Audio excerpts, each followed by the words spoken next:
She thought no one saw when her ex dragged her by the hair into that dark alley. But someone did.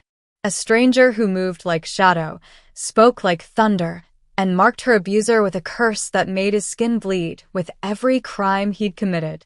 What she didn't know, the man who saved her wasn't human. And he wanted her to teach him something only victims understand: why humans hurt the ones they claim to love. The grocery bag split open before Mara even reached her apartment door.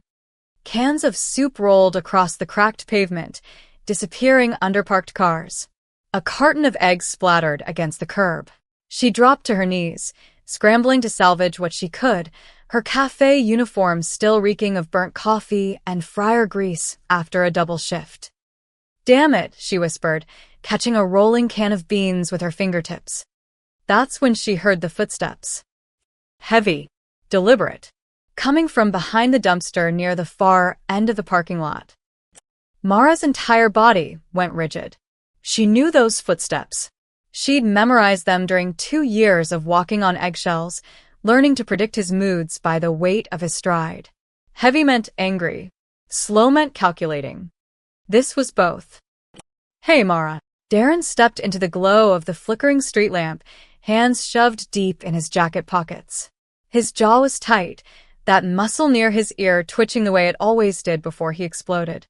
He'd shaved recently, too recently. The razor burn on his neck was red and raw. "Darren." She stood slowly, leaving the groceries scattered. Her keys were in her right hand, the longest one protruding between her knuckles the way the self-defense video had shown her. "You need to leave." "Need to leave?" He laughed, but there was no humor in it. "That's funny. Real funny coming from you. You blocked my number. You moved apartments. You think you can just—" "What?" "Disappear?" "The restraining order says you have to stay 500 feet away." Her voice shook, but she forced the words out anyway. "I'll call the police." "Go ahead." He took a step closer. Then another. "Call them. Tell them your ex-boyfriend wanted to talk. See how fast they show up in this neighborhood." He wasn't wrong. Blackridge Apartments sat in the industrial zone where the city forgot to send patrol cars. The last time Mara had called 911, the operator had put her on hold for 11 minutes. Darren moved faster than she expected. His hand shot out and caught her hair, the same ponytail he used to say he loved, the same one he'd yanked during arguments, the same one he'd grabbed when he shoved her against the kitchen counter and told her she was worthless. Mara screamed. He dragged her backward, away from her apartment door, toward the street. Her keys fell from her hand, clattering uselessly on the pavement. Her scalp burned, white-hot pain shooting down her neck as he pulled harder. "You still belong to me," Darren shouted, his voice echoing off the brick buildings. "You think you can just leave? You think you're better than me now?" She clawed at his wrist, her nails drawing blood, but he didn't even flinch. He was stronger than her, had always been stronger, and he knew it. "Someone help." Mara's voice cracked. "Please." Apartment windows remained dark. No doors opened. The neighborhood had learned long ago not to get involved. Darren yanked her closer to the street, under the cone of yellow light from the street lamp. The bulb flickered erratically, casting jagged shadows across the pavement. That's when Mara saw him. A man stood across the street, perfectly still, watching. He was tall, taller than anyone she'd seen in Blackridge, and dressed in dark clothes that seemed to absorb the streetlight rather than reflect it. His face was shadowed, but she could feel his eyes on her. Not with concern. Not with the urgency of someone about to help. With something else entirely. Calm. Clinical. Like he was observing an experiment. "Help me." Mara choked out, reaching toward the stranger with her free hand. The man didn't move. Darren followed her gaze, spotted the figure across the street, and laughed. "What, you think some random guy's gonna save you? Nobody helps people like you, Mara. Nobody cares." He dragged her another 3 feet, toward the alley between the apartment buildings. Mara knew what happened in that alley. She'd seen the police tape, the bloodstain someone had tried to wash away with a hose. Her vision blurred with tears. Her scalp felt like it was tearing. She couldn't breathe. And the stranger just watched. Darren shoved her toward the alley entrance, his grip shifting from her hair to her arm, fingers digging into the bruises he'd left there weeks ago. Fresh pain layered over old trauma. "You're coming with me," Darren hissed. "We're gonna talk. Really talk. And you're gonna remember who you belong to." Mara's knees buckled. She hit the pavement hard, her palms scraping against broken glass. Blood welled up, hot and immediate. The stranger tilted his head. Just slightly, like he'd made a decision. Then he started walking toward them. His footsteps made no sound. Darren was too focused on hauling Mara to her feet to notice at first. But when the stranger stepped into the pool of flickering streetlight, close enough to touch, Darren finally froze. "The hell do you want?" Darren snapped, still gripping Mara's arm. "Walk away, man. This doesn't concern you." The stranger stopped 3 feet away. Up close, Mara could finally see his face. He was beautiful in a way that didn't make sense. Pale skin, dark hair, features so symmetrical they looked carved rather than born. But his eyes were wrong. Too dark, too deep, like looking into a well that had no bottom. "I have a question," the stranger said. His voice was soft, measured, with an accent Mara couldn't place. "European, maybe. Old European." Darren's face twisted with confusion and anger. "What?" The stranger's gaze dropped to where Darren's hand wrapped around Mara's arm, then lifted to meet his eyes. "Do you harm her often?" The question hung in the air like smoke. Darren's grip loosened slightly. "What kind of question?" "Answer me." Something in the stranger's voice changed. It was still quiet, still calm, but underneath it ran a current of something ancient and absolute. A command that bypassed the brain and went straight to the brainstem, the part that knew predators when it saw them. Darren's face flushed red. "Screw you." He released Mara and swung at the stranger, a wild haymaker fueled by rage and territorial instinct. The stranger caught Darren's fist in midair. He didn't step back, didn't brace himself, just caught it like catching a ball, and held it there. Darren tried to pull away. Couldn't. Mara watched, frozen, as the stranger leaned closer to Darren and whispered something she couldn't hear. His free hand moved in the air between them, fingers tracing symbols that left faint trails of silver light. Then he released Darren's fist. Darren stumbled backward, clutching his hand to his chest, eyes wide with something Mara had never seen in them before. "Fear." "Run," the stranger said to Mara, without looking at her. She didn't need to be told twice. Mara ran. Behind her, she heard Darren start screaming. Mara's legs carried her 10 feet before Darren's hand clamped around her ankle. She crashed face first onto the pavement, her chin splitting open on impact. The taste of copper flooded her mouth. Darren dragged her backward, away from the street, deeper into the darkness between the buildings where the street lamp couldn't reach. "You're not going anywhere." Darren's voice had gone high-pitched, panicked. His earlier confidence had shattered into something desperate and raw.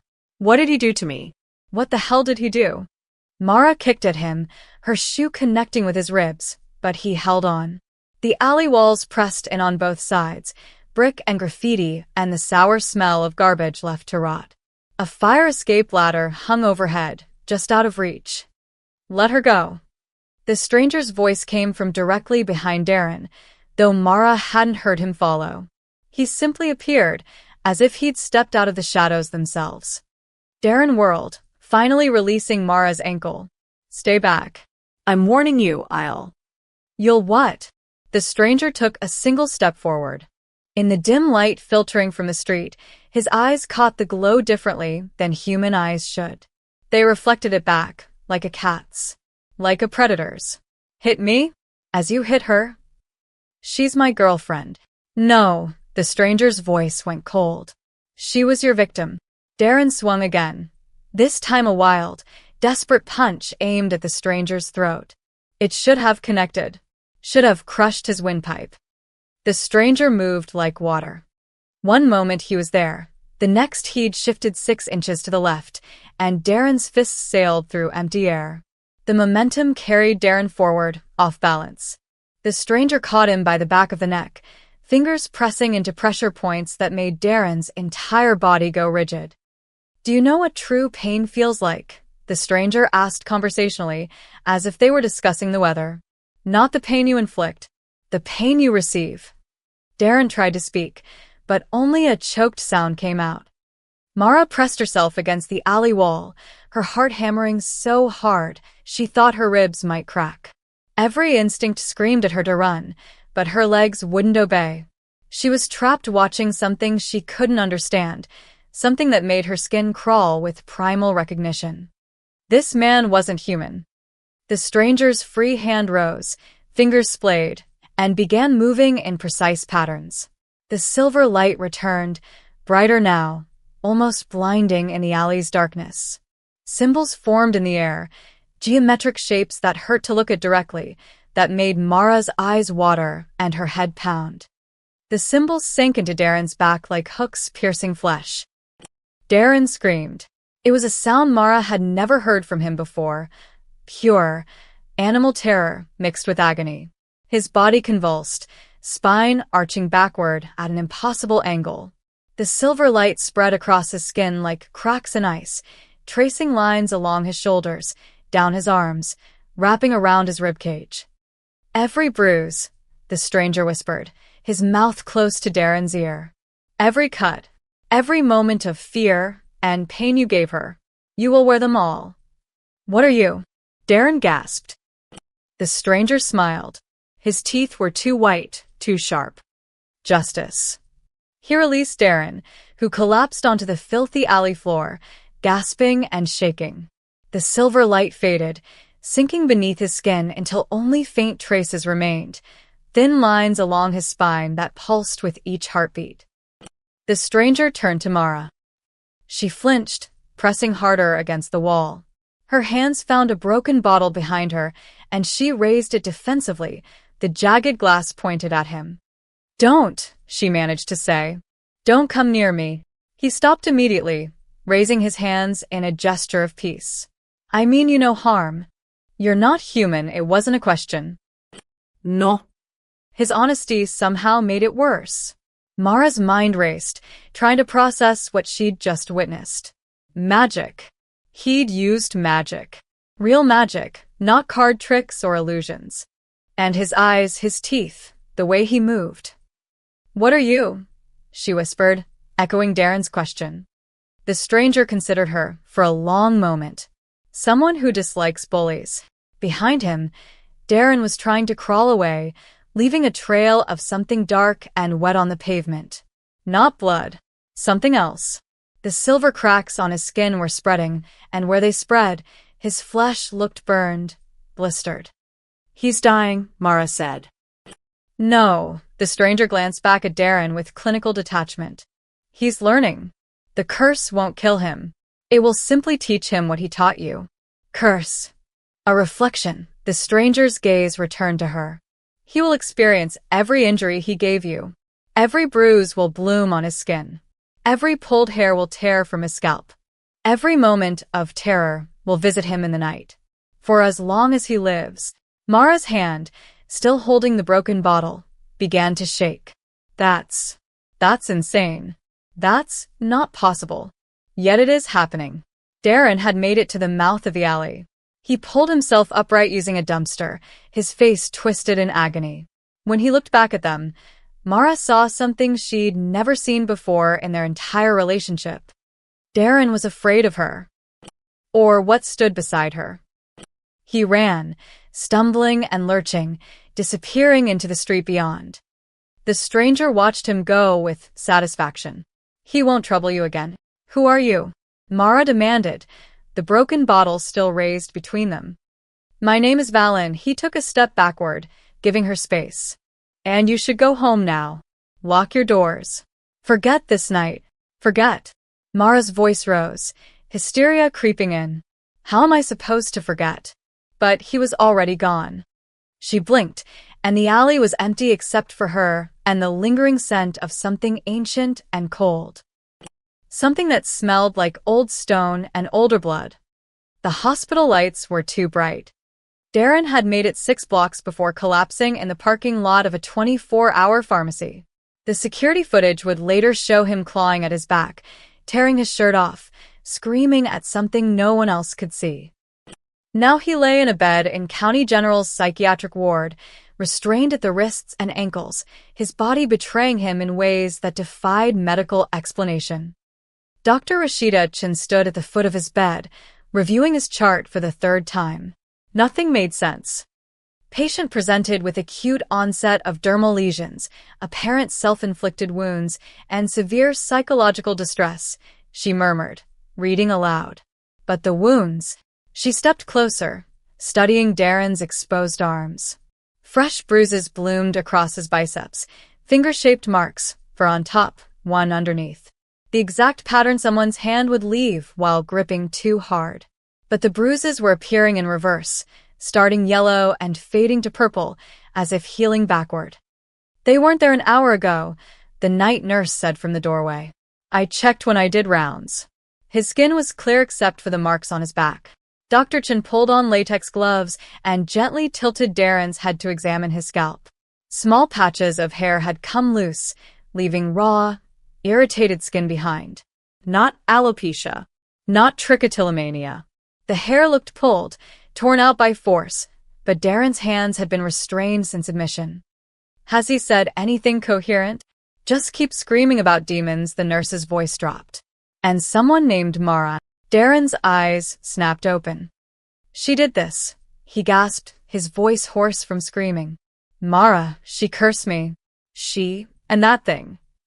Dr. Chin leaned in, activating her penlight to check his pupils. Mr. Grayson, can you tell me what drugs you took tonight? No drugs. Darren thrashed against the restraints. I'm not high. Look at me. Look at what's happening.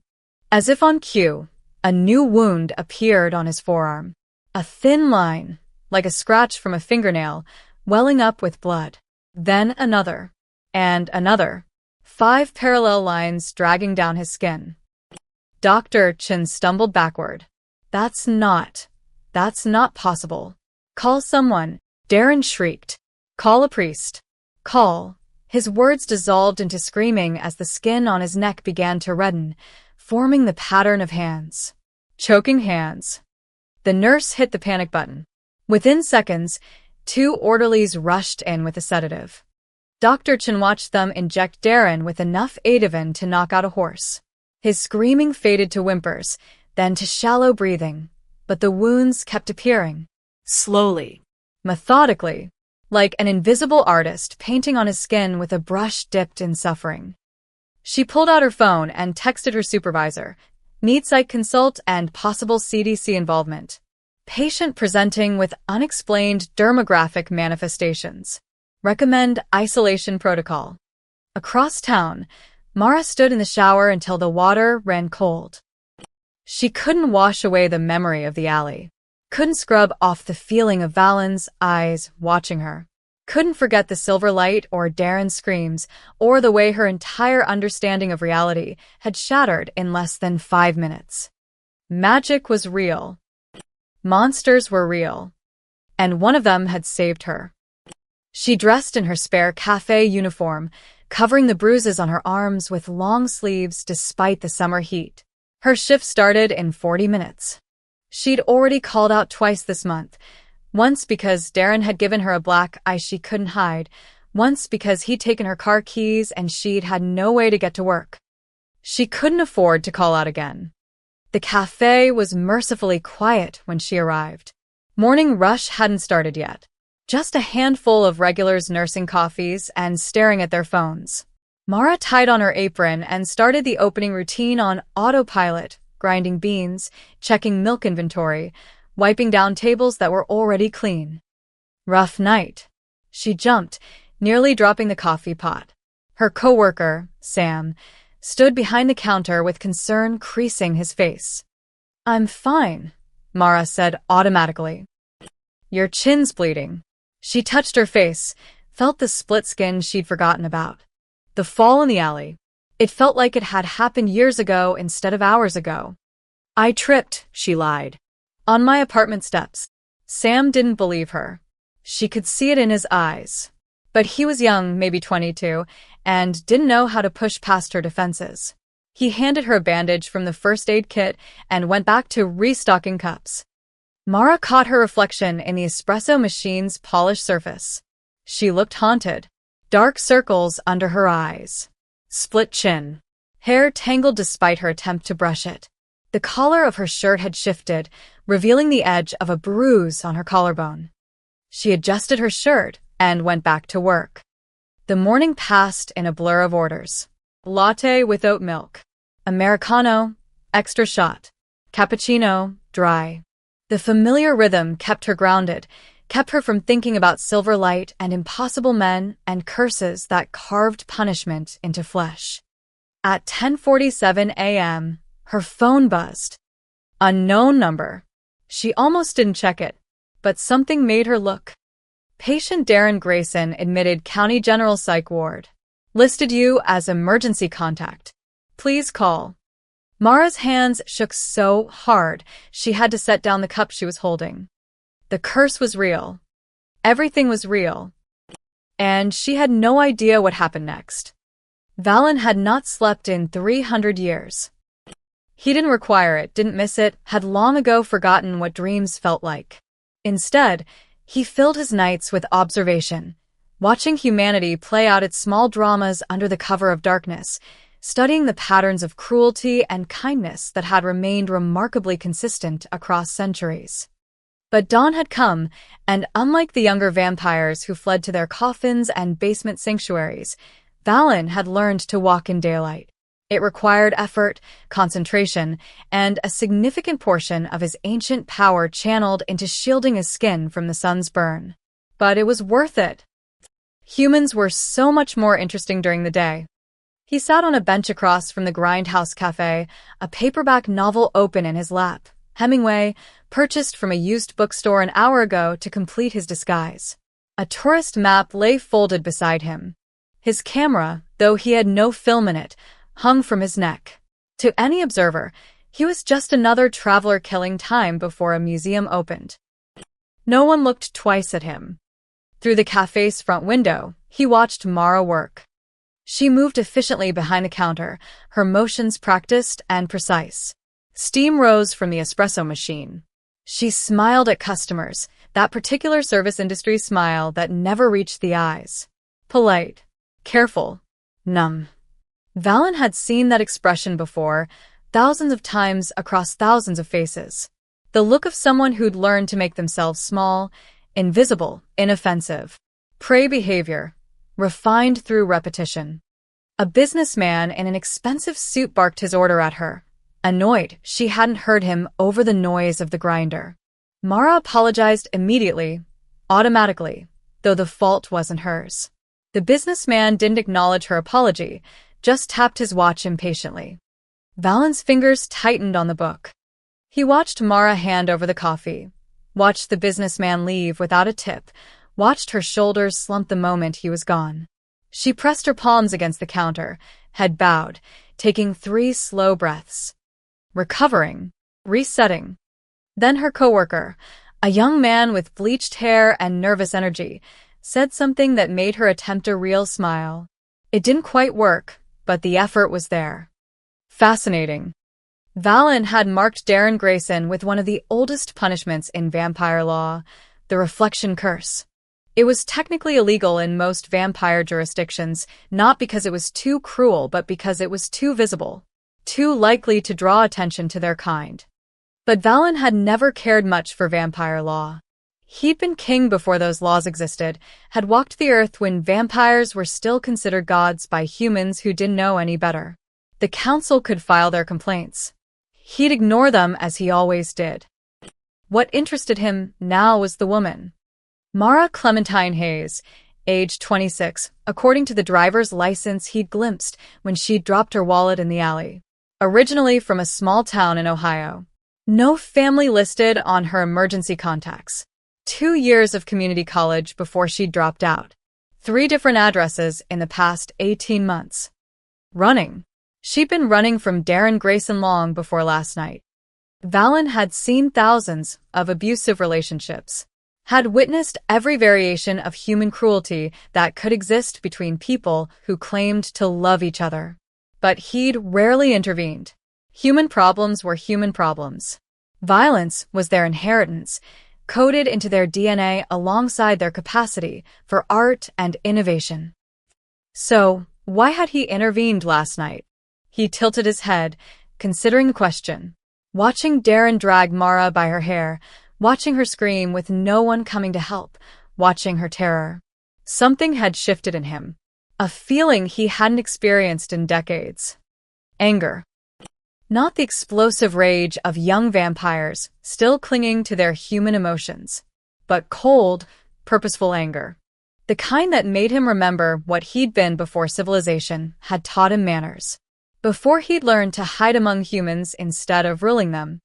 A predator's anger at watching something smaller hurt something weaker still. Across the street, Mara's phone buzzed. He saw her check it, saw the color drain from her face.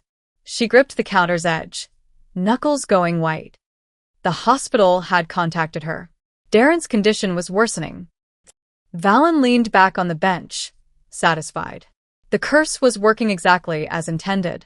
By now, Darren would have experienced every bruise, every moment of pain, every second of fear he'd inflicted on Mara over their relationship. The physical wounds were just the beginning.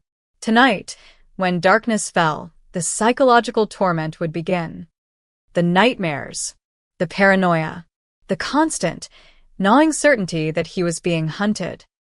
Mara disappeared into the cafe's back room. When she emerged 5 minutes later, her eyes were red. She'd been crying. The young coworker tried to talk to her, but she shook her head and went back to work. Burying it. Pretending. Surviving. Valen had watched humans survive for centuries. They were remarkably good at it, even when every circumstance suggested they shouldn't be. They built lives on foundations of sand and called it stability. They loved people who hurt them and called it loyalty. They woke up every morning and chose to keep going despite having every reason to quit. He didn't understand them. That's why he studied them. That's why he'd lived among them for 300 years, watching their patterns, trying to decode the logic behind their choices. A young woman pushing a stroller walked past his bench, her infant fussing. She stopped nearby, bouncing the stroller gently, murmuring soft reassurances. The baby quieted immediately, comforted by her presence. Valen looked away. Humans hurt each other with such creativity, such dedication. But they also comforted each other with equal devotion, protected each other, sacrificed for each other. It made no logical sense. Across the street, Mara handed a coffee to an elderly woman who struggled to count out exact change. Mara smiled, genuinely this time, and told her not to worry about the remaining 30 cents. The old woman patted her hand in thanks. Such a small moment of kindness. Why did it matter? Valen closed the book without reading a single page and stood. The sun was climbing higher, its heat pressing against his shields. He'd spent enough power maintaining his daylight protection. Time to return to the shadows. But he'd be back tomorrow. There was still so much to learn. Dr. Chin hadn't gone home. 48 hours into Darren Grayson's admission, she'd requested a cot in the staff room and survival on vending machine coffee and stale donuts. Her supervisor had suggested she take a break. She'd refused. This case was beyond anything in her 15 years of emergency medicine. The wounds kept coming. At 3:17 a.m. on the second night, she documented a new manifestation. Burn-like marks appeared on Darren's wrists, circular, approximately 2 inches in diameter, exactly where someone might grab to restrain. The tissue showed signs of thermal damage, but his room temperature remained a constant 68 degrees. By 4:45 a.m., bite marks appeared on his shoulder. Human teeth patterns, clear as fingerprints.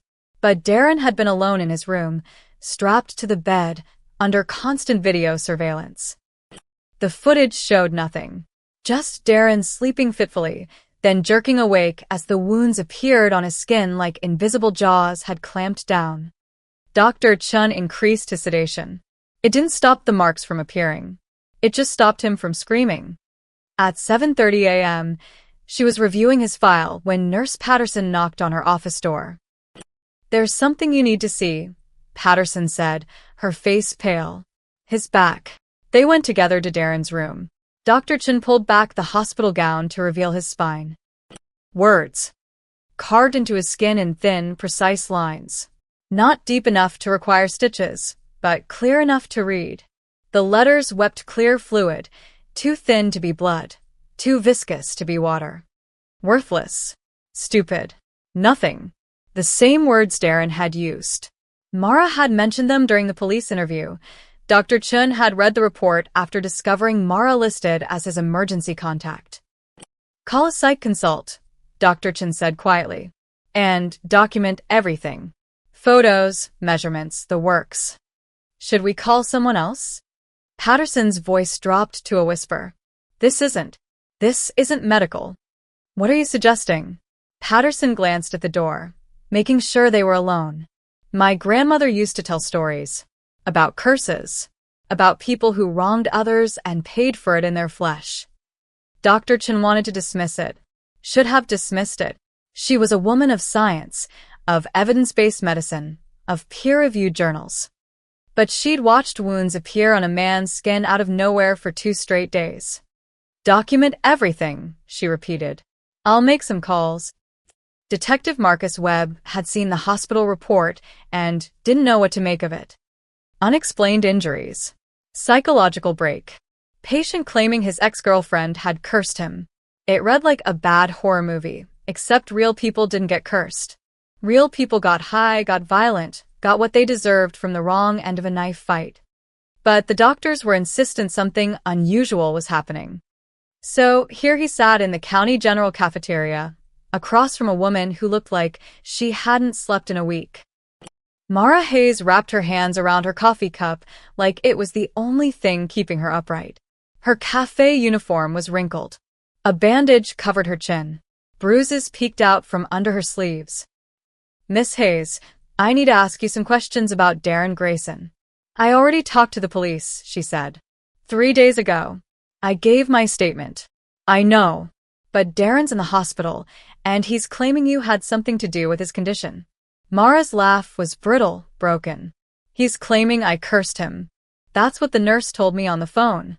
That he keeps saying I'm a witch or something." "Did you assault Mr. Grayson?" "No." "Did you hire someone to assault him?" "No." She met his eyes directly. "Detective, Darren attacked me 3 nights ago. He dragged me by my hair into an alley. I ran." That's the last time I saw him." Webb consulted his notes. "The restraining order you filed was approved 2 days ago. Says here he violated it on the night in question." "Yes." "So he attacked you, and now he's in the hospital with injuries that match." Webb paused, choosing his words carefully. "That match the injuries he gave you over the course of your relationship." Mara's hands tightened on the cup. "What are you asking me, detective?" "I'm asking if you know how that's possible." For a long moment, she said nothing. Then, "No, I don't. But I'm not sorry it's happening." Webb leaned back. "Honest answer, at least." "The doctors can't explain his condition. They've run every test. No drugs in his system. No evidence of self-harm beyond what's appearing. It's like someone's punishing him." Mara finished softly. "Yeah," Webb studied her face. "You have any enemies? Anyone who might want revenge on your behalf?" Valen's face flashed through her mind. Those 2 dark eyes. The silver light. The way he'd moved like water and spoken like thunder. "Do you harm her often?" "No," she lied. "I don't have anyone." Webb pulled out a business card, slid it across the table. "If you think of anything unusual that happened that night, you call me." "Okay." Mara took the card. "Okay." She wouldn't call. What would she say? "Yes, detective, a vampire marked my ex-boyfriend with a curse that's making him experience every awful thing he did to me." No, I don't know his address, but he sits across from my cafe sometimes and watches me like I'm a documentary. Webb stood, then paused. Miss Hayes? For what it's worth, I read the police reports. All of them. The ones you filed, and the ones you didn't. What Darren did to you. He shook his head. You didn't deserve any of it. Mara's throat tightened. Thank you. After he left, she sat alone in the cafeteria, staring at the detective's card. A nurse hurried past, speaking urgently into her phone. Patient in 347 just started screaming about demons again. We need another psych eval. Room 347. Darren's room. The curse was getting worse. And somewhere in the city, Valen was watching, waiting, studying. Mara didn't know which terrified her more, that Darren was suffering or that part of her was glad. The bus pulled into Blackridge Station at 11:47 p.m., 3 hours late due to construction on the interstate. Only 5 passengers disembarked. 4 of them were locals, tired from visiting family in neighboring cities, eager to get home. They collected their bags quickly and disappeared into the parking lot. The 5th passenger took her time. Isolde Thorne stepped onto the platform with the careful precision of someone assessing a battlefield. She was pale, unnaturally so, even under the harsh fluorescent lights, with silver blonde hair cut short and practical. She wore dark jeans, a leather jacket despite the summer heat, and carried a single duffel bag that looked military issue. To any observer, she was just another traveler. Young, maybe 30, unremarkable. The scars told a different story. They were barely visible in the station's lighting, but they were there. Thin white lines across her knuckles, a longer one disappearing beneath her collar, another tracing her jawline. The kind of scars you collected fighting things that fought back with teeth and claws. Isolde breathed in slowly, tasting the air. The city smelled like exhaust fumes, old garbage and desperation. But underneath, barely perceptible, was the signature she'd been tracking for 3 days. Vampire magic. Old vampire magic. She pulled out her phone, an older model, modified with scrambling software and encrypted apps the general public didn't have access to. 3 missed calls from her guild master. She ignored them and opened a different application, one that showed a map of Blackridge with a pulsing red, near the industrial district. The cursed signature was strongest there. Isolde had been hunting vampires for 12 years, since the night one had murdered her sister in what the police had ruled a random mugging gone wrong. The guild had found her 6 months later, gave her training, weapons, and purpose. She'd killed 43 vampires since then. Most were young, stupid, reckless, the kind who left bodies in their wake and drew human attention. But this one was different. The reflection curse was ancient magic, forbidden by the Vampire Council since 1847. The last recorded use had been in Prague in 1823, when a vampire lord had punished a corrupt magistrate by making him experience every execution he'd ordered. The magistrate had gone mad within a week. Whoever cast this curse was either very old or very powerful. Possibly both. Isolde shouldered her duffel and walked to the station's exit. A single taxi waited outside, the driver scrolling through his phone. She knocked on the window. Blackridge Motor Inn, she said. You know it. The driver looked her over, sizing up her ability to pay. $25. Fine. The drive took 15 minutes, through streets that got progressively worse, more potholes, more graffiti, more buildings with boarded-up windows. The Motor Inn was exactly what she'd expected. 2 stories of peeling paint and flickering neon, the kind of place that rented by the hour and didn't ask questions. Perfect. She paid the driver and checked in under a fake name, requesting a room on the 2nd floor with a view of the street. The clerk barely looked at her forged ID. Room 212 smelled like cigarette smoke and mildew. Isolde locked the door, drew the curtains, and unpacked her duffel with methodical efficiency. 2 silver daggers, blessed by a priest in Rome. A crossbow, compact and modern, with bolts tipped in hawthorn wood. 3 vials of holy water. A leather-bound journal containing notes on every vampire she tracked. And at the bottom, wrapped in black silk, a relic her guild master had given her for this mission. The compass of Saint Jerome. It looked like an ordinary pocket watch, brass and worn smooth from centuries of handling. But when she opened it, the needle inside didn't point north. It pointed toward the nearest vampire using active magic. Isolde set it on the nightstand and watched. The needle spun lazily, searching, then locked onto a direction, northeast, toward the city center. The vampire wasn't actively casting right now, but the residual signature was strong enough to track. She pulled out her journal and began reviewing what she knew. Subject: unknown vampire. Estimated age 200+ years based on curse complexity. Location: Blackridge, Industrial District. Known activity: cast reflection curse on human male, Darren Grayson, currently hospitalized. Motivation: unknown. Personal vendetta? Justice? Feeding pattern? Risk level: extreme. The Vampire Council would want this vampire eliminated quickly and quietly. The curse was too visible, too likely to draw human attention to their kind. Already there were hospital reports, police interest, whispers of something unnatural happening. Isolde had 3 days to find and kill the vampire before the council sent their own cleanup crew. And council crews didn't discriminate. They'd eliminate anyone who'd witnessed the supernatural, including innocent humans. She had to move fast. Her phone buzzed. Her guild master again. This time she answered. "I'm in position," she said without preamble. "The council is watching this closely." Her master's voice was gravelly, worn from decades of shouting orders. "They want confirmation of the kill within 72 hours. Understood." Isolde, a pause. "The signature suggests this isn't a young vampire. If it's who I think it is." Who? There are stories about a vampire king who disappeared from European records around 1750. Valen Corvinus. If this is him, he's over 3 centuries old. He won't go down easy. Isolde checked her weapons. They never do. Don't engage until you're certain. Observe first. Learn his patterns. I know how to hunt. She hung up before he could argue. The compass needle remained steady, pointing northeast. Toward the vampire. Toward her target. Isolde allowed herself a thin smile. 3 days was more time than she needed. She'd been hunting monsters long enough to know they all made the same mistake eventually.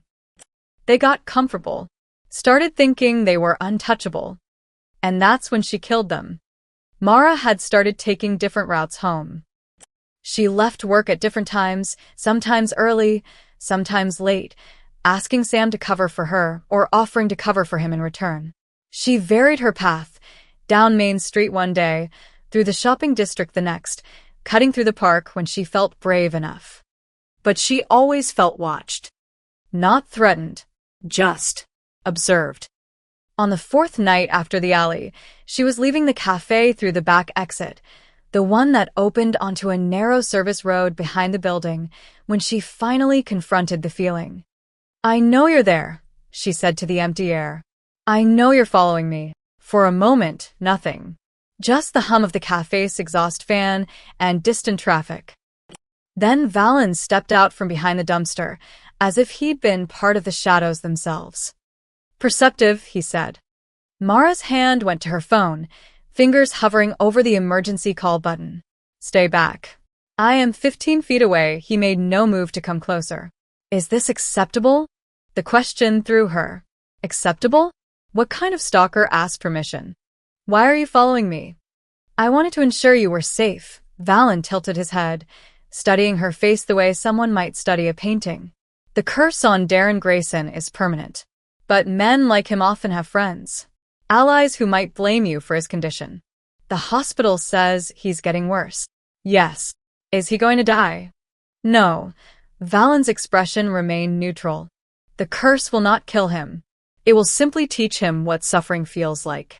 Every night, he will experience the fear he made you feel. Every day, his body will wear the marks of his cruelty. This will continue until his natural death, decades from now." Mara's stomach turned. "That's torture." Yes. You can't just, she struggled to find words. You can't just curse people. That's not how justice works. Human justice failed you. Valen's voice was matter-of-fact, not cruel. You filed restraining orders. You called police. You ran. Nothing stopped him. So I did. You don't know me. You don't know what I want. I know you were being dragged into an alley by a man who intended to hurt you. I know you screamed for help and no one came. He paused. I know that if I had not intervened, you would be in a hospital bed. Or a morgue.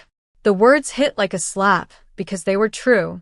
Mara wrapped her arms around herself, suddenly cold despite the summer heat. What are you? She asked quietly. You're not human. Your eyes, the way you move, that magic. I am vampire. The word hung in the air between them. Vampire. Like from movies, from books, from stories told to scare children. Except he was standing right there, real and solid, and admitting it like he was telling her his job title. Vampires aren't real, Mara said weakly. Yet I am here. She wanted to run. Every survival instinct screamed at her to run. But her feet stayed planted. Because if she ran, where would she go? Back to her apartment where Darren had found her? To the police who couldn't stop a supernatural curse? To a world that suddenly made no sense. Why did you help me? She asked instead. Valen considered the question for a long moment. I dislike bullies. That's it? You cursed a man for life because you don't like bullies. I have seen many bullies in my time. Warlords, kings, common criminals. They all share the same belief, that power gives them the right to hurt those weaker than themselves. His eyes caught the dim light from the street lamp, reflecting it back. I have lived 300 years. I have power that makes human strength look like nothing. And yet I do not drag women into alleys. I do not hurt those who cannot defend themselves. So, you're what? A vigilante vampire? I am justice that arrives after human systems fail.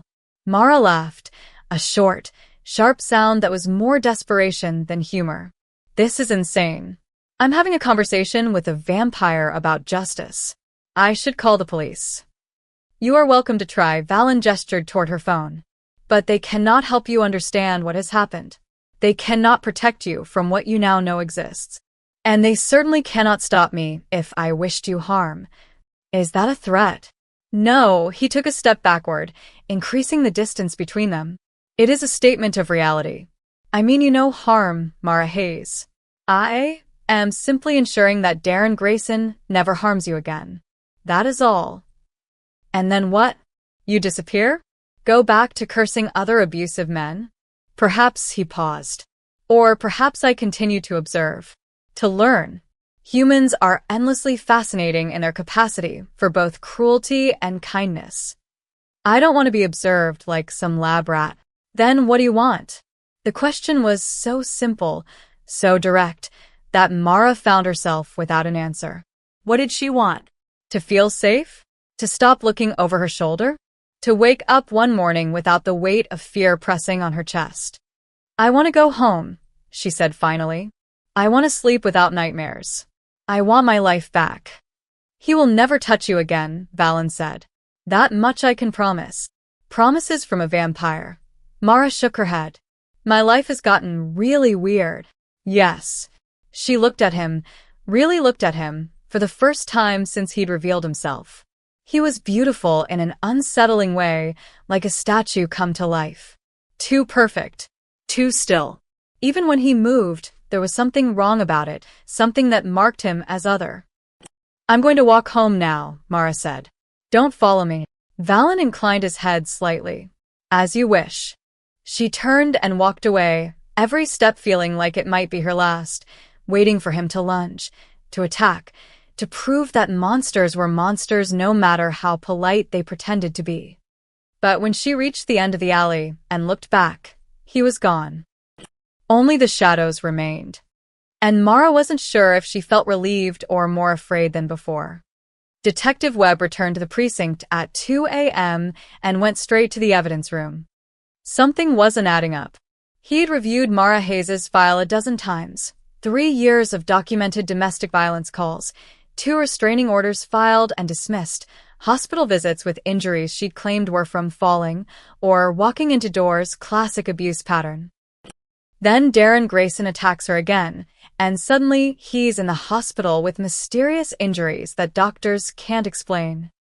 Webb didn't believe in coincidences. He pulled the file on Grayson and started cross-referencing. Prior arrests for assault, drunk and disorderly, 1 domestic violence charge that had been dropped when the victim recanted. The guy was a textbook abuser. But that didn't explain the wounds appearing on his body out of nowhere. Webb's phone buzzed. Text from Dr. Chen. Need to show you something. Can you come to County General? 20 minutes later, he stood in a hospital corridor, looking at photographs that made his skin crawl. These appeared over the course of 6 hours, Dr. Chen explained, spreading the images across a desk. No medical explanation. No way for him to self-inflict while restrained. The photos showed Darren's body transforming into a canvas of violence. Handprint bruises, scratches, burn marks, and words carved into his skin in thin, precise letters. You're nothing without me. No one will believe you. I'll kill you if you leave. Webb recognized the phrases from Mara's police statements. Things Darren had said to her, documented in reports dating back 2 years. This is impossible, Webb said quietly. I know. People don't just manifest injuries from thin air. I know Dr. Chen's voice was strained. But I've witnessed it. Multiple nurses have witnessed it. We have partial video documentation. Whatever is happening to Darren Grayson, it's not psychosomatic. It's not drug-induced. It's not anything in my medical textbooks. Webb stared at the photos. His rational mind rejected what his eyes were seeing. But 15 years as a detective had taught him that sometimes reality was stranger than logic allowed. What do you think is happening? He asked. Dr. Chen hesitated. Off the record? Off the record. I think someone cursed him. Webb waited for her to laugh, to say she was joking. She didn't. Cursed, he repeated flatly. My grandmother was from Haiti. She told me stories about people who wronged others and paid for it in their flesh. About spirits that enforced justice when human law couldn't. Dr. Chen met his eyes. I never believed her. But I'm watching those stories play out in front of me. Webb rubbed his face, exhaustion pressing down on him. Even if that were true, and I'm not saying it is, we can't arrest someone for supernatural assault. There's no legal framework for that. I'm not asking you to arrest anyone. I'm asking you to protect Mara Hayes. From what? From whatever did this to Darren. From Darren himself, if he escapes. From the people who might come looking for answers. Dr. Chen's voice dropped. Detective, if this is a curse, and if curses are real, then we're dealing with forces we don't understand. And Mara Hayes is at the center of it. The next morning, Webb found himself back at the Grindhouse Cafe. Mara was behind the counter, moving through her routine with mechanical efficiency. When she saw him, her shoulders tensed. Miss Hayes, can we talk? They sat at a corner table, away from other customers. Webb pulled out his notebook, more for show than necessity. He had a good memory for details. I need to ask you something, and I need you to be completely honest with me. Mara's hands wrapped around her coffee cup. Okay. The night Darren attacked you, you said you ran, that you got away. Is that the complete story? She was quiet for a long moment. Yes. You didn't see anyone else? No one intervened. Her eyes flickered. Just for a second, but Webb caught it. She was lying. Miss Hayes, Darren is experiencing something that doctors can't explain. Injuries appearing on his body that match exactly what he did to you over the course of your relationship. Now, I don't believe in magic or curses or anything supernatural. But I do believe someone is responsible for what's happening to him. Good, Mara said quietly. Webb blinked. Excuse me? I said good. I hope whoever's doing it continues. Her voice was steady, but her hands shook. Do you know what it's like, detective? To call the police and have them show up 2 hours later? To get a restraining order that's just a piece of paper? To watch the system fail over and over while someone destroys you? I know the system isn't perfect. It's not just imperfect. It's broken. Darren violated the restraining order and dragged me into an alley. And you know what would have happened if I'd pressed charges? He would have gotten probation. Maybe anger management classes. And then he would have come back worse. Webb couldn't argue with that. He'd seen too many cases end exactly that way. So if someone or something is finally making him pay for what he did, Mara continued, I'm not going to apologize for being glad about it. You understand that legally. Legally, I'm the victim. Legally, I have a restraining order. Legally, I did everything right. She met his eyes. And I still got dragged by my hair into an alley. So forgive me if I don't care much about legally anymore. Webb closed his notebook. She was right, and they both knew it. For what it's worth, he said, I am sorry. The system should have protected you. But it didn't. No. It didn't. He pulled out his card, the same one he'd given her before, and wrote his personal cell number on the back. If you see anything unusual, anyone following you, anyone asking questions, anything that makes you feel unsafe, you call me directly. Day or night. Mara took the card. Thank you. As Webb left the cafe, he couldn't shake the feeling that he was missing something crucial. Something that existed just outside his understanding of how the world worked. Something watching from the shadows. Darren woke at 3:17 a.m. to the sound of his own screaming. The nightmares had started 3 nights ago. Not normal nightmares, the kind where you forgot them upon waking. These were different. Vivid, visceral. Real in ways that left marks deeper than wounds. In the dreams, he was Mara. He felt her fear when Darren, came home drunk and angry. He experienced the pain of being shoved against the kitchen counter, the humiliation of being called worthless in front of friends, the terror of hands around his throat. Every night, the curse forced him to live through her memories from her perspective. And every morning, he woke up with new marks on his skin. Tonight had been the worst yet. In the dream, he'd felt himself being dragged by the hair across pavement, his scalp tearing, his knees scraping, his voice hoarse from screaming while neighbors pretended not to hear. He knew that memory. He'd created it. Now he lived it. No more, Darren gasped, tearing at the restraints on his wrists. No more, no more, no more. The leather straps held. They always held. But tonight, something was different. The night nurse hadn't come by for her usual check. The hallway outside his room was dark, quiet. Through the small window in his door, he could see the nurse's station, empty. System error. Fire drill. Staff emergency. He didn't know and didn't care. This was his chance. Darren twisted his wrist, ignoring the pain as the restraint cut into his skin. He was thinner now. The curse had stolen his appetite, his sleep, his strength. His wrist slipped through the leather loop, skin tearing but coming free. One hand loose, then the other, then his ankles. He stumbled out of bed, his hospital gown hanging off his skeletal frame. His reflection in the dark window stopped him cold. He looked like a corpse. Hollow cheeks, sunken eyes, skin covered in overlapping scars and fresh wounds that wept clear fluid. Words carved across his chest, his arms, his face. Every cruelty he'd ever spoken, written in his own flesh. The demon was inside him, under his skin, in his bones. He had to cut it out. Darren's eyes fell on the nurse's station desk visible through his door window. Medical supplies, scissors, scalpels. He crept into the hallway, bare feet silent on cold linoleum. The station was indeed empty. The night shift nurse had been called to the ER for an emergency. Her computer was still logged in, her bag hanging on the back of her chair. Darren grabbed the bag and ran. He made it to the stairwell before the first alarm sounded.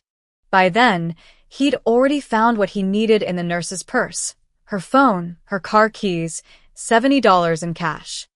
The phone was locked, but the emergency call function still worked. And in the recent messages, he found it. A text chain with someone named Sarah. The last message read, "Just got to work. Crazy night ahead." But earlier messages from days ago were still there, including one with an address. No. Not an address. A contact. He scrolled desperately through the phone, looking for anything, any clue about where to find the one person who could end this curse. Then he saw it. A news alert the nurse had opened 3 days ago. Local woman files restraining order against ex-boyfriend. The article mentioned the Grindhouse Cafe. Mara's workplace. Darren clutched the phone, a plan forming through the fog of pain and madness. He had to find her, had to make her understand, had to make her lift the curse before it destroyed him completely. Or if she wouldn't lift it, if she couldn't, he'd make sure she suffered it with him. Isolde watched the vampire from across the street, patient and invisible. He'd been sitting on the same bench for 3 hours, pretending to read, occasionally checking his phone like a normal human. But she saw through the disguise. Saw the way his chest didn't rise and fall with breath. Saw how his eyes tracked movement with predatory precision. Saw the slight shimmer around his skin, active magic protecting him from daylight. Valen Corvinus. It had to be. The compass in her pocket pulled steadily toward him, confirming what she already knew. This was her target. The vampire who'd cast the reflection curse. The one the council wanted eliminated. She'd been tracking his pattern for 2 days. He spent mornings watching the cafe where Mara Hayes worked, afternoons in the city library, reading century-old newspapers, evenings in the abandoned industrial district. Nights, she lost him at night, which meant he had a sanctuary somewhere protected by wards. But she didn't need to find a sanctuary. She just needed to wait until he was distracted. Isolde's phone buzzed. Text from her guild master. Hospital reports patient escaped. Darren Grayson. Considered dangerous. She frowned. The cursed human had escaped? That complicated things. A human victim running around the city drawing attention would force the council to accelerate their timeline. She had 48 hours now. Maybe less. Across the street, Valen's head tilted slightly. He set down his book, body going tense in a way that suggested he'd sensed something. Isolde pressed herself deeper into the doorway, where she'd been watching. Had he detected her? Impossible. She wore a blessed charm that masked her presence from supernatural senses. But Valen wasn't looking at her building. He was looking toward the hospital district. Then, without warning, he stood and walked away, fast, purposeful, no longer pretending to be human. His form blurred slightly, moving at speeds that would look like a trick of light to human eyes. He was hunting. Isolde smiled grimly and followed. The vampire had just made his first mistake. He'd let something matter more than his own safety. And that's when predators became prey. She checked her weapons, silver dagger secure, crossbow loaded, holy water ready, and moved through the city like a ghost. Tonight, a vampire king would die. She just had to wait for the perfect moment. Mara's shift should have ended at 6, but Sam had called in sick, and the evening rush had been brutal. By the time she locked the cafe's front door at 9:47 p.m., every muscle in her body ached. She'd covered a 12-hour shift on 4 hours of sleep. Her feet throbbed. Her head pounded. All she wanted was to collapse into bed and forget the world existed. She took the back exit into the parking garage, a crumbling concrete structure shared by 3 businesses. Her car was on the rooftop level, the cheapest spot, where security cameras didn't reach and the lighting barely functioned. The elevator was broken again. Of course it was. Mara climbed the stairs, each step an effort, her keys already in her hand. The stairwell smelled like urine and stale cigarettes. Graffiti covered every surface. Somewhere above, a door banged in the wind. She emerged onto the rooftop level, where a dozen cars sat scattered across faded parking spaces. The city stretched out beyond the garage's low walls, lights twinkling like fallen stars, traffic humming in the distance. Her Honda was parked in the far corner, beneath a flickering overhead light that made everything look like a horror movie. Mara was halfway to her car when she heard the footsteps. Fast. Running. coming from the stairwell behind her. She spun around, keys raised like a weapon. Darren exploded through the stairwell door. He looked like death given form. Hospital gown hanging off his skeletal frame, feet bare and bleeding, skin covered in wounds that wept and cracked. His head was partially shaved, revealing patches of raw, inflamed scalp. His eyes were wild, feverish, desperate. "Mara," his voice cracked. "Mara, please." She ran. Her body moved on pure instinct, adrenaline overriding exhaustion. She sprinted for her car, fumbling with her keys, trying to hit the unlock button while running. But Darren was faster. He caught her arm, his grip weak but desperate, and yanked her backward. She stumbled, dropping her keys. They skittered across the concrete, disappearing under a pickup truck. "Stop," Darren pleaded. "Just stop. You have to help me." Mara twisted, trying to break free, but his other hand grabbed her shoulder. His skin was fever-hot, slick with sweat or blood, or something worse. "Let go of me," she screamed. "The curse. You have to lift it." Darren's face was inches from hers, his breath reeking of infection and decay. "Every night I'm you. I feel what you felt. I lived through." He choked on the words. Please, Mara. I'm sorry. I'm so sorry. "Just make it stop. I didn't curse you." She shoved at his chest, but he held on. "I don't know how." You and that thing. That demon in the alley. Darren dragged her toward the garage's low wall, away from the stairs, away from escape. "I know you did this. You and him." "I don't know what you're talking about." "Liar." His hand moved to her throat. Not squeezing. Not yet. Just holding her there, his fingers trembling against her windpipe. The same position he'd put her in dozens of times before. The same threat. The same terror. Except this time, Darren was crying. "I can't sleep," he whispered. "I can't eat. I can't think. Every time I close my eyes, I'm back there.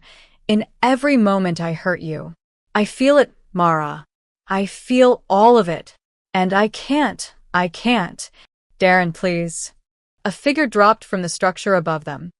Valen landed in a crouch between Mara and the low wall, moving so fast he seemed to materialize from nothing. One moment the rooftop was empty except for her and Darren. The next, the vampire stood there, fangs bared, eyes burning with cold fury. "Remove your hand from her throat," Valen said, his voice deadly quiet. Darren's hand spasmed, but didn't let go. You did this to me." "Yes.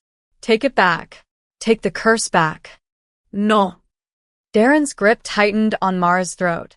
Not enough to choke, but enough to make breathing difficult. "Take it back or I'll kill her. I swear to God, I'll." A gunshot cracked through the night. Valen moved sideways, impossibly fast, as a blessed bullet tore through the space where his head had been a microsecond earlier. The round struck the concrete behind him, leaving a smoking hole. Isolde emerged from behind a ventilation unit, crossbow in one hand, pistol in the other. "Valen Corvinus," she called out. "By order of the Vampire Council, you are marked for execution." Everything happened at once. Darren, startled by the gunshot, shoved Mara away and lunged toward the stairs. Valen spun to face Isolde, his body blurring as he moved to intercept her next shot. Mara stumbled backward, her heel catching on a crack in the concrete, and fell hard. Isolde fired again, this shot aimed at center mass, impossible to dodge. Valen raised his hand, and the bullet stopped midair. It hung there, suspended, the blessed silver smoking against his power. With a flick of his wrist, he sent it spinning back toward Isolde. She dove behind the ventilation unit as the bullet embedded itself in the metal with a screech. "Hunter," Valen said, his voice carrying across the rooftop. "You have made a mistake. The only mistake was you drawing attention to our kind." Isolde stepped out, reloading her crossbow with practiced speed. "The reflection curse is forbidden. You know the law." "I have never cared for laws written by cowards." Mara scrambled to her feet, looking for an escape route. Darren was gone, disappeared down the stairwell. The vampire and the hunter faced each other like gunslingers, the air between them crackling with barely contained violence. And she was trapped in the middle of a war she didn't understand. "Run," Valen said without looking at her. Now. But before Mara could move, Isolde fired. The hawthorn bolt flew straight and true, aimed at Valen's heart. He caught it with his bare hand, inches from his chest, the blessed wood burning his palm. Smoke rose from his skin. He didn't even flinch. "Your turn," he said. Then he moved. Valen closed the distance between himself and Isolde in less than a second. She was fast. Hunter training had honed her reflexes to the peak of human ability. She dropped the crossbow, drew a silver dagger from her belt, and slashed in a practiced arc aimed at his throat. He was faster. Valen caught her wrist mid-swing, his grip like iron. Isolde's other hand came up with a vial of holy water, ready to throw it in his face. He twisted her arm with surgical precision, dislocating her shoulder with a wet pop. She screamed but didn't drop the vial. He admired that, briefly, before tearing it from her grasp and crushing it. Glass and holy water rained onto the concrete, hissing where it touched his skin but causing no real damage. "You are skilled," Valen observed, holding her immobilized. "How many vampires have you killed?" 43. Isolde gasped through the pain. "You'll be 44. No. He yanked her closer, spinning her around so her back pressed against his chest, his arm across her throat, not choking, just restraining. She struggled, but with her shoulder dislocated, she had no leverage. "I could kill you," Valen said conversationally. "Snap your neck. Drain you dry. Leave you for the sunrise. The council would approve. Hunters are fair game when they attack first." "Then do it," Isolde spat. But death is too simple. Too quick. He leaned closer, his breath cold against her ear. "You have hunted my kind for how long?" 12 years. She stiffened. How did he know that? 12 years of training, of memorizing weaknesses, of learning to track and kill. His free hand caught her other wrist, pulling it behind her back. 12 years of purpose, of identity. "Tell me, Hunter, who are you without the hunt?" "What?" Valen's fangs sank into her wrist. But he didn't drink. Instead, he injected something into her bloodstream. Ancient vampire venom mixed with a compulsion so powerful it rewrote neural pathways like fire burning through paper. The magic flowed through her veins, seeking her memories, her training, her instincts, and erasing them. Isolde's scream was different this time. Not pain, though pain was there, but pure existential terror as she felt pieces of herself dissolving. The muscle memory that let her fight in the dark. The knowledge of vampire weaknesses accumulated over years. The iron determination that had driven her since her sister's death. All of it gone. Valen released her and stepped back. Isolde collapsed onto the concrete, gasping, clutching her wrist where 2 small puncture wounds leaked blood. She looked up at Valen with eyes that no longer held warrior's focus. Just confusion. "What?" She tried to stand, stumbled. "Where am I? What happened?" "You are on a parking garage rooftop," Valen said calmly. "You seem to have been in an accident. Your shoulder is dislocated." Isolde touched her shoulder, wincing. I don't remember." She looked at her hands, the calluses from weapons training, the scars from fights, and didn't recognize them. "Why are my hands like this?" Mara watched in horror from behind a parked car, where she'd taken cover when the fight began. The woman who'd been so confident, so dangerous, now looked like a lost child. "What did you do to her?" Mara demanded. Valen turned to face her. "I took her purpose, her training, her memories of being a hunter.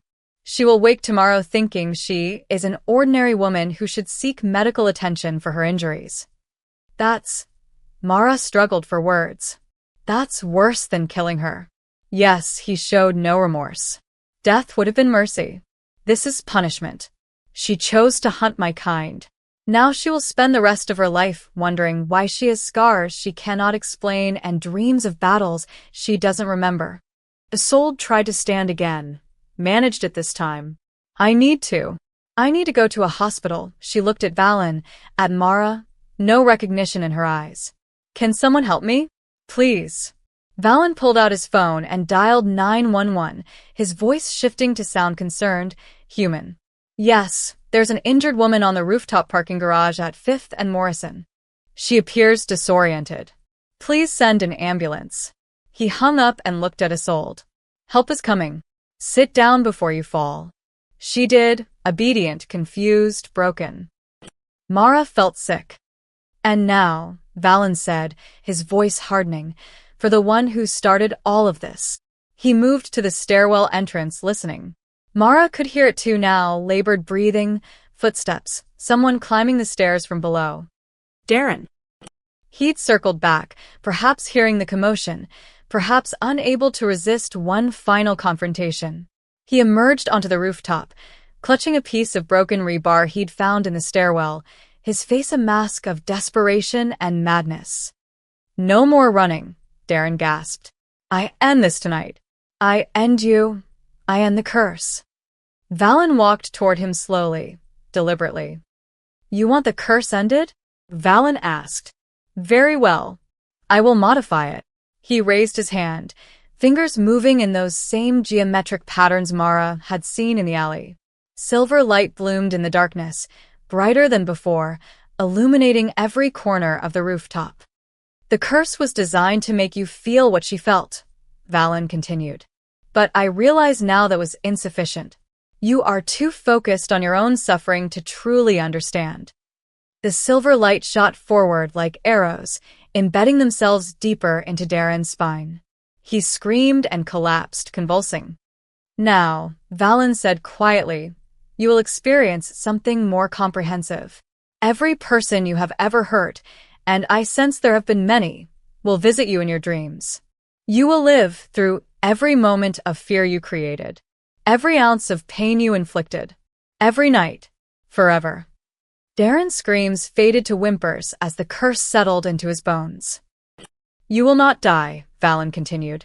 You will not go mad enough to escape into catatonia. You will remain conscious, aware, suffering, for the rest of your natural life. He turned and walked away, leaving Darren twitching on the concrete. Below, sirens approached. Mara stood frozen, witnessing justice that was also cruelty, watching punishment that satisfied something dark inside her even as it horrified her. Valen paused beside her. You should leave before the police arrive. She couldn't move. Mara, his voice was gentle now. Go. This time, her legs obeyed. 1 week later, Mara stood at the edge of the abandoned industrial district where the city had forgotten to care. Homeless shelters, long shuttered and condemned, lined the street like hollow teeth. Broken windows stared out at nothing. Graffiti covered every surface. The city had plans to redevelop this area, had been making those plans for 15 years while the buildings slowly crumbled. Valen waited for her in front of what had once been a community center. He didn't pretend anymore. Didn't carry a tourist map or wear a camera. He simply stood there, still as a statue, watching her approach with those two dark eyes. Mara stopped 10 feet away, the same distance they'd maintained in the alley behind the cafe. You asked me to come, she said. Here I am. Thank you, he inclined his head slightly. I was uncertain you would. I almost didn't, she wrapped her arms around herself despite the warm evening. The news says Darren's been committed to a psychiatric facility upstate. They say he's catatonic except for the nightmares. Screams every night like he's being tortured. Yes. And that woman is sold. She checked herself into a hospital claiming she'd been in an accident, but she has no ID, no memory of who she is. They're calling her Jane Doe. She will build a new life. Valen's voice held no sympathy. A quieter one. Mara took a breath. Detective Webb came by the cafe yesterday. Asked me again if I knew anything about what happened. I lied to a police officer. For you. You lied for yourself, Valen corrected. What would you tell him? That a vampire cursed your abuser? That would help no one inch. He was right. She hated that he was right. Why did you ask me to come here? Mara asked. Valen was quiet for a long moment, considering his words. When he spoke, his voice carried a weight she hadn't heard before, something almost vulnerable beneath the ancient power. I have lived for 300 years, he said. I have watched empires rise and fall. I have seen humanity at its best and worst. I have studied your kind with the dedication of a scholar examining a fascinating species. That's what we are to you. A species to study. You are a paradox. He stepped closer, just one step, respecting her space. Humans hurt each other with creativity I cannot comprehend. You inflict suffering on those you claim to love. You create systems meant to protect the weak, then allow those systems to fail. You are capable of such cruelty. But, Mara prompted, but you are also capable of mercy I have never seen in my kind. Forgiveness that defies logic. Love that persists despite betrayal. You rebuild yourselves after being broken. You protect strangers. You sacrifice for people you will never meet, his head tilted. I do not understand you. After 3 centuries, I still do not understand. Mara laughed, a short, bitter sound. Join the club. I don't understand us either. That is what I want from you. She blinked. What? Teach me, Valen said. Help me understand how humans hurt each other. Why they hurt each other. What drives a man to drag a woman into an alley. What breaks inside someone that they become like Darren Grayson. You want me to explain abuse to you? You've lived for 300 years. And I have observed from the outside. Always watching, never understanding the internal logic. He paused. You lived through it. You survived it. You can explain what I cannot see. Mara stared at him. Why? Why does it matter to you? Because I am tired of watching. For the first time, something like emotion crossed his face. Frustration, perhaps, or weariness. I am tired of seeing the same patterns repeat across centuries. The same violence. The same failures of human justice. The same victims left to suffer while their abusers walk free. So you want to punish them all? Curse every abuser in the world. I want to understand them first. Valen met her eyes. And then, yes, I want to punish them. But intelligently. Efficiently. I want to become what your system cannot be. Justice that actually arrives. Mara's mind raced. What he was proposing was insane. Vigilante justice dispensed by a vampire who'd lived longer than America had existed. It violated every principle of law, of due process, of civilization. And yet, Darren would never hurt anyone again. The curse ensured that. And how many other Darrens were out there hurting other Maras, protected by systems that moved too slowly or cared too little? I won't help you hurt innocent people, Mara said firmly. I have no interest in innocent people. And I get to define who's innocent, not you. Valen considered this. Acceptable. If I think you've gone too far, I walk away. No questions, no revenge. Agreed. And I don't. She struggled with the words. I don't move in with you or swear loyalty or whatever vampire servants do in movies. I'm not your property. I do not want property. Valen's voice was sincere. I want a teacher. A consultant. Someone who can explain what I cannot see. Mara looked at the abandoned buildings around them, then back at Valen. A vampire king asking a cafe worker to help him understand humanity. It was absurd. Impossible. But she'd watched him curse her abuser with magic that shouldn't exist. She'd seen him erase a hunter's entire identity with a bite. She'd witnessed the supernatural become real. Maybe absurd was the new normal. One condition, she said. Yes. You buy me dinner first. Real dinner, not. She gestured vaguely at him. Whatever vampires eat. For the first time since she'd met him, Valen smiled. A real smile, not the cold expression she'd seen before. It made him look younger, almost human. I accept your terms. They walked together away from the abandoned district, toward the parts of the city where lights still shone and life still happened. A vampire king and a survivor, forming an alliance that made no sense and perfect sense simultaneously. Behind them, the empty buildings stood silent, bearing witness to a partnership that would change how justice was delivered in the dark corners where law feared to tread. Mara didn't know if what she was doing was right. But for the first time in years, she felt something other than fear. She felt purpose. And in the shadows of the city, other predators would soon learn what 300 years of patience combined with human understanding could create. Not a savior, not a hero, but justice with fangs, delivered to those who thought themselves untouchable. The vampire king had found his teacher, and the real work was about to begin. The end.